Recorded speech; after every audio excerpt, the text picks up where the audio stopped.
नमस्कार, sports scan के आज के अंक में आप सभी का स्वागत है। खेल जगत की तमाम खबरों के साथ मैं जया भारती और श्रोताओं, इन खेल खबरों पर विस्तार से चर्चा के लिए हमारे साथ स्टूडियो में मौजूद हैं वरिष्ठ खेल विशेषज्ञ राहुल बनर्जी। राहुल जी, आपका भी स्वागत है। धन्यवाद। इन तमाम खेल खबरों पर विस्तार से चर्चा करेंगे, लेकिन सबसे पहले एक नजर अब तक की स्पोर्ट्स हेडलाइंस पर। फिडे महिला शतरंज विश्व कप के फाइनल में दिव्या देशमुख और कोनेरू हम्पी आमने सामने। मैनचेस्टर में भारत और इंग्लैंड के बीच एंडरसन तेंदुलकर ट्रॉफी के चौथे क्रिकेट टेस्ट मैच के चौथे दिन का खेल जारी। एशियाई क्रिकेट परिषद ने एशिया कप की तारीखों की घोषणा की और बैडमिंटन एशिया जूनियर चैंपियनशिप में भारतीय शटलर तन्वी शर्मा और वेन्नाला कलागोटला के अभियान का शानदार अंत।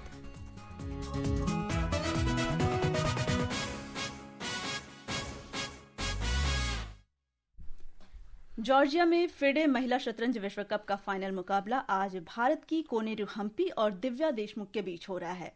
इस मुकाबले में जीतने वाली खिलाड़ी का सामना अगले वर्ष विश्व चैंपियनशिप खिताब के लिए चीन की जू वेंजून से होगा। कोनेरू हम्पी और दिव्या देशमुख दोनों ने अपने चीनी प्रतिद्वंदियों को हराकर खिताबी मुकाबले में जगह बनाई। इस वैश्विक स्तर टूर्नामेंट में भारत के लिए विजेता और उप विजेता दोनों स्थान सुरक्षित हैं। महिला शतरंज में यह देश के लिए गौरव का क्षण है। चीन की दीवार को तोड़ करके जिस तरह से भारत की दोनों बेटियों ने जॉर्जिया में इतिहास रच दिया है, हम कह सकते हैं कि बटूमी में इतिहास लिखा जा चुका है। बस देखना बाकी है कि विश्व कप का खिताब पर देश की किस बेटी का नाम होता है। अब सबसे बड़ी बात ये है कि ये दोनों खिलाड़ी जो आपस कल मिलेंगे या मिल रहे हैं आज रात को, उम्र में देखें तो एक कोनेरू हम्पी काफी सीनियर है, 38 साल की, और उनके सामने जो है वो 19 साल के हैं। तो ये दो तरफ है भारतीय चेस के, ये शतरंज के महिलाओं के साइड की तरफ से। बिल्कुल किस तरह से हम लोग आगे बढ़ रहे हैं। हमारी शतरंज की लड़कों के साइड, मेंस के साइड में तो हमको पता ही है कि जिस तरह से हमारे खिलाड़ी ने रिसेंटली परफॉर्म किया है, और अभी इस तरह महिला की तरफ से भी उतनी ही गति से आगे बढ़ने का ये जो खबर है, और ये जो देख रहे हैं हम, इतना वर्ल्ड चैंपियनशिप के फाइनल में पहुंचे हैं। और जैसे आपने कहा कि दोनों पहला और दूसरा शतक दोनों मतलब हमारे नाम है, विजेता भी है, विजेता भी है। एक तो है 38 साल की हम्पी जिनके पास अपने अनुभव हैं, और दूसरी ओर जो 19 साल की दिव्या है, उन्होंने भी चौंकाने वाले मुकाबले खेले हैं। तो अब ये देखना रोमांचक होगा कि कौन सी बेटी खिताब लेकर के आती है। मैनचेस्टर में भारत और इंग्लैंड के बीच एंडरसन तेंदुलकर ट्रॉफी के चौथे क्रिकेट टेस्ट मैच में भारत 225 रन से पीछे है। चौथे दिन के खेल में चाय काल तक भारतीय टीम ने अपनी दूसरी पारी में 2 विकेट पर 86 रन बना लिए हैं। मेजबान इंग्लैंड ने अपनी पहली पारी में 669 रन बनाकर श्रृंखला में अपनी पकड़ मजबूत कर ली है, और टेस्ट श्रृंखला में भारत फिलहाल 1-2 से पीछे है। इस पर और विस्तार से चर्चा करेंगे, लेकिन उससे पहले सुनते हैं एक रिपोर्ट।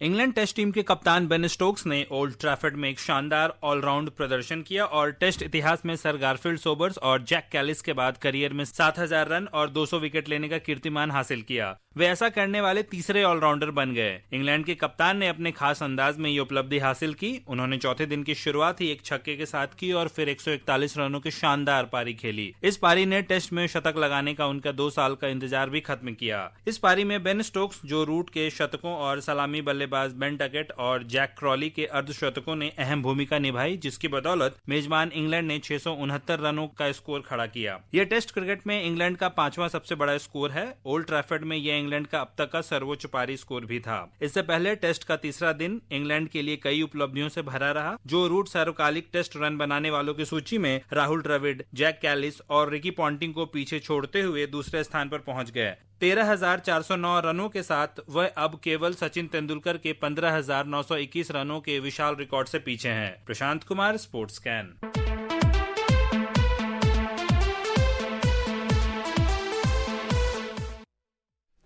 कुल मिलाकर देखा जाए तो इंग्लैंड टेस्ट टीम के लिए तीसरा दिन और चौथा दिन काफी महत्वपूर्ण रहा। कई उपलब्धियां उन्होंने अपने नाम की, लेकिन इस बीच भारत की मुश्किलें बढ़ गई। और अगर हम देखें तो कह सकते हैं कि भारत अभी बैकफुट में दिख रहा है, भारत की टीम।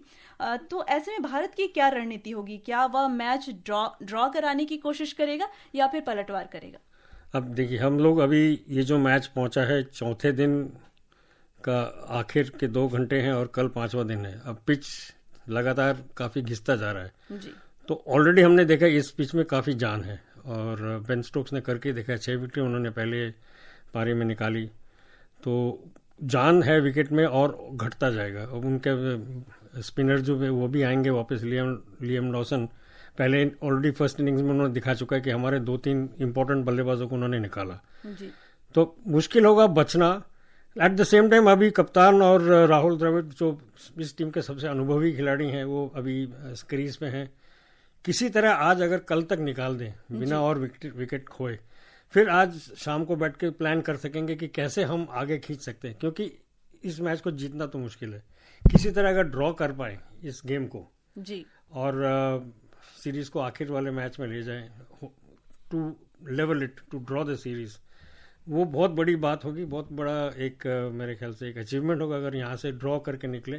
क्योंकि अभी सारे जो हैं all the cards are England के हाथ में है। जिस तरह उन्होंने डोमिनेट किया इस टेस्ट मैच को, हर अगर आप बॉलिंग में देखें, बैटिंग में देखें, तो ये एक वक्त है भारत के हमारे टीम को अपने कैरेक्टर को दिखाना कि नए कप्तान किस तरह अपने टीम को मोटिवेट कर सकते हैं। खुद पहले टेस्ट मैच के बाद उनकी खास कोई परफॉर्मेंस नहीं रही है शुभमन गिल की, तो ये बहुत अच्छा मौका है कि कर दिखाएं कि हाँ मेरे में काबिलियत है, I can carry the team also. जिस तरह बेन स्टोक्स इंग्लैंड की टीम को अपने कंधों पे उठा के चल रहे हैं जी, शुभमन गिल के पास एक मौका है कि भारत को भी दिखाए कि मेरे में उतनी ही कैपेबिलिटी है और मैं भी मैच कर सकता हूँ मेरे ऑपोजिट नंबर को। तो कुल मिलाकर अगर हम कहें तो भारत अभी इस मैच को ड्रॉ करने की कोशिश करेगा जी। इस बीच एशिया कप के तारीखों की घोषणा हो गई है और टूर्नामेंट का आयोजन 9 से 28 सितंबर तक संयुक्त अरब अमीरात यूएई में होगा।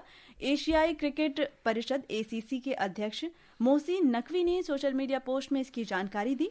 टूर्नामेंट के मैचों का आयोजन दुबई, अबू धाबी और शारजाह में होने की उम्मीद है। एशिया कप 2025 T20 के फॉर्मेट में खेला जाएगा। टूर्नामेंट में भारत, पाकिस्तान, बांग्लादेश, यूएई, अफगानिस्तान, श्रीलंका, हांगकांग और ओमान हिस्सा ले रहे हैं। भारत एशिया कप का मौजूदा विजेता है। भारतीय टीम ने वर्ष 2023 में 50 ओवर फॉर्मेट में खेले गए एशिया कप के फाइनल में कोलंबो में श्रीलंका को हराकर खिताब जीता था। लेकिन अगर इस बार की एशिया कप की बात करें तो उसके शुरुआती कार्यक्रम के मुताबिक भारत और पाकिस्तान के बीच ग्रुप चरण के मैच 14 सितंबर को दुबई के अंतर्राष्ट्रीय स्टेडियम में होगा। तो ऐसे तो लोग क्रिकेट देखते ही हैं, इंडिया में क्रिकेट का कितना क्रेज है वो हम सब जानते हैं, लेकिन भारत पाकिस्तान का जब मैच होता है तो वो काफी रोमांचक होता है। कितना रोमांचक होने की उम्मीद है? अब इसमें एक दिक्कत ये और भी है कि हाल में जो हुआ, जो क्रॉस बॉर्डर जो इश्यू निकला है, जो तनाव अभी भी चला हुआ है, तो इसको किस तरह टैकल करेगी भारतीय सरकार और भारतीय क्रिकेट बोर्ड को उनकी तरफ से क्या एडवाइस दिया जाएगा कि खेलें या ना खेलें पाकिस्तान के साथ इस वक्त, अगर तनाव चल ही रहा है और इश्यूज अभी भी बनी हुई हैं। So it's a very difficult situation for everybody. सबकी तरफ सबके उम्मीद तो यही है कि खेल को अपनी जगह में रखें, लेकिन अभी हालात इतना ऐसे जगह में पहुंच चुका है कि मेरे ख्याल से सरकार की तरफ से ही आखिर नतीजा होगा, इस पर डिसीजन होगा। और स्थिति जो भी हो खेल को खेल की तरफ से ही देखेंगे दर्शक और उसी की तरफ से एंजॉय करेंगे। स्पोर्ट्स लवर की तरफ से यही चाहते हैं कि मैच बने रहें, और ये किस तरह ये सॉल्व होगा ये अभी देखने, मेरे ख्याल से अभी वक्त है, अभी काफ़ी टाइम है। अब इसके बीच में आज के और जब मैच के दिन के अब काफ़ी टाइम है, तो अब देखते हैं क्या होता है। लेकिन अगर मैच हुआ, अब आपकी बात पे आते हैं, तो ऑलवेज पाकिस्तान इंडिया का मैच किसी भी लेवल पे हो इज ऑलवेज वेरी स्पेशल। जैसे एक टाइम में इंग्लैंड और ऑस्ट्रेलिया के मैचेस हुआ करते थे, आज भारत और पाकिस्तान के मैच उसी स्तर के माने जाते हैं, गिने जाते हैं। और मेरे ख्याल से हर खिलाड़ी दोनों तरफ अपने आप को प्रूव करना चाहता है कि मैं सबसे जो हमारे जो अहम या सबसे बड़े ओपोनेंट है उनके खिलाफ मैं शाइन करूं। बिल्कुल। और एशिया में जिस तरह से क्रिकेट का विस्तार हो रहा है, नए क्रिकेट पेइंग नेशन सामने आ रहे हैं, तो ऐसे में एशिया कप की जंग और कितनी रोमांचक होगी? कौन सी टीम आपको इस बार ज्यादा दावेदार पेश करते हुए नजर आएगी? देखिए, मैं तो बहुत सालों से अफगानिस्तान की टीम को सपोर्ट करता हूँ। जिस बैकग्राउंड से वो उठ के आए हैं, वो टीम इतनी छोटी सी देश, जो हम सबको मालूम है कितने साल उनके दिक्कत हुए हैं, तो ऐसे टीम को वर्ल्ड लेवल तक पहुंचना वर्ल्ड कप में लगातार अच्छी परफॉर्मेंस देना तो बहुत अपने ही तरफ से एक रोमांचक कहानी है, और हर स्पोर्ट्स लवर को रोमांच से ही सबसे ज़्यादा प्यार होता है। और अफगानिस्तान की टीम को तो मैं तो बहुत चाहता हूँ कि वो शाइन करे, खास करके पाकिस्तान, अगर पाकिस्तान को हराएं और फिर भारत के साथ अगर फाइनल हुआ तो सबसे बढ़िया यही होगा। जी, कह सकते हैं कि छोटे नेशंस भी हैं जो क्रिकेट में अच्छा प्रदर्शन कर रहे हैं। और इंडोनेशिया के सोलो में भारतीय शटलर तन्वी शर्मा और वेन्नाला कलागोटला ने आज बैडमिंटन एशिया जूनियर चैंपियनशिप के सिंगल्स के मुकाबलों में कांस्य पदक जीतकर अपने शानदार अभियान का अंत किया। इस प्रतियोगिता में यह पहली बार है जब भारत की दो खिलाड़ियों ने सिंगल्स में पदक जीते। वेन्नाला ने चीन की लियू सी या के सामने कड़ी चुनौती पेश की, लेकिन आखिरी में उन्हें 37 मिनट तक चले मैच में 15-21 और 18-21 से हार का सामना करना पड़ा। एक अन्य मैच में दूसरी वरीयता प्राप्त तन्वी शर्मा को चीन की 8वीं वरीयता प्राप्त येनी किंग से 35 मिनट के मैच में 13-21, 14-21 से हार का सामना करना पड़ा। भले ही तन्वी को हार का सामना करना पड़ा हो, लेकिन उनके लिए यह एक और प्रभावशाली प्रदर्शन था। तन्वी पिछले महीने अमेरिका ओपन के टूर्नामेंट में भी विजेता रही हैं। अब कई हद तक तन्वी में पीवी सिंधु की झलक देखी जा रही है, तो तन्वी के करियर को लेकर के आप क्या कहेंगे? पिछले कुछ सालों में हमने देखा है कि हमारे सीनियर खिलाड़ी थोड़ा सा एक टाइम में जो प्रॉमिस था कि हम कब तक कि वर्ल्ड टॉप 5 या टॉप 10 में डोमिनेट कर पाएंगे, वो कुछ सालों से नहीं दिख रहा है। तो अभी पूरी नज़रें अब जूनियर प्लेयर्स के ऊपर है, और जैसे आपने कहा तन्वी की जो करियर है, तो पीवी सिंधु जैसी महान खिलाड़ी के कुछ थोड़ा सा उनके ट्रैक पे चल रही है। अगर ये आगे चलती रही और ऐसे ही बनते रहा उनका करियर, तो भारत के लिए बहुत अच्छा ही है। एट द सेम टाइम और भी जूनियर टैलेंट है जो उभर रहा है बैडमिंटन में। जी, कह सकते हैं कि बैडमिंटन में लगातार नए सितारे उभरते हुए आ रहे हैं। और हर खेल में ऐसा होता है कि एक ट्रांजिशन होता है। सीनियर जब निकलने, जब उनका जो एज थोड़ा ज़्यादा हो जाता है, तो जूनियर लोग आते हैं उनकी जगह में, तो एक ट्रांजिशन पीरियड होता है कि डाउन हो जाता है स्पोर्ट। लेकिन मुझे जो लगता है कि भारत के जो आगे का जो होप्स है यंग स्टार्स पे, वो काफ़ी ब्राइट है। जी, इस बीच एशियन गेम्स के चैंपियन सात्विक साईराज रंकीरेड्डी और चिराग शेट्टी को चांगझाओ में चाइना ओपन 2025 के सेमीफाइनल में हार का सामना करना पड़ा। इसके साथ इस टूर्नामेंट से भारत का अभियान समाप्त हो गया। आज खेले गए मेंस डबल्स मुकाबले में भारतीय जोड़ी को दुनिया के नंबर 2 मलेशियाई जोड़ी सो उई इक और ओरान चिया के खिलाफ 13-21, 17-21 से हार मिली। यह मुकाबला 42 मिनट तक चला था, जहां पहला गेम भारतीय बैडमिंटन खिलाड़ी ने आसानी से गंवा दिया, लेकिन दूसरे गेम में उन्होंने संघर्ष किया, हालांकि उन्हें हार का सामना करना पड़ा। तो देखा जाए, चिराग और सात्विक की जोड़ी को इससे पहले भी करीब 5 मौके मिल चुके हैं फाइनल और क्वार्टर फाइनल, सेमीफाइनल में, लेकिन अभी भी वो जो फाइनल का खिताब है वो सूखा पड़ा है। ये कह रहा हूँ, जो हमारी उम्मीदें थी सीनियर प्लेयर्स पे काफ़ी साल से, अब ऐसा नहीं है कि वो लोग परफॉर्म नहीं कर रहे हैं।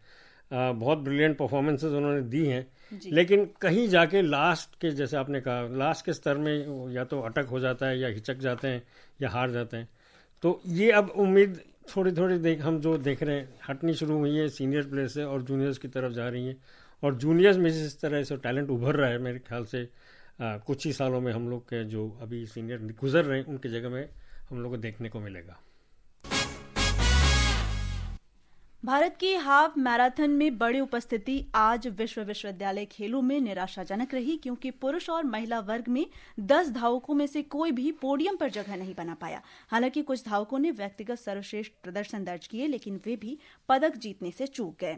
इस बीच महिला कंपाउंड के रोमांचक फाइनल में भारतीय तीरंदाज परनीत कौर दक्षिण कोरिया की मुन यून के खिलाफ दबाव बनाने में असफल रही और उन्हें रजत पदक से संतोष करना पड़ा।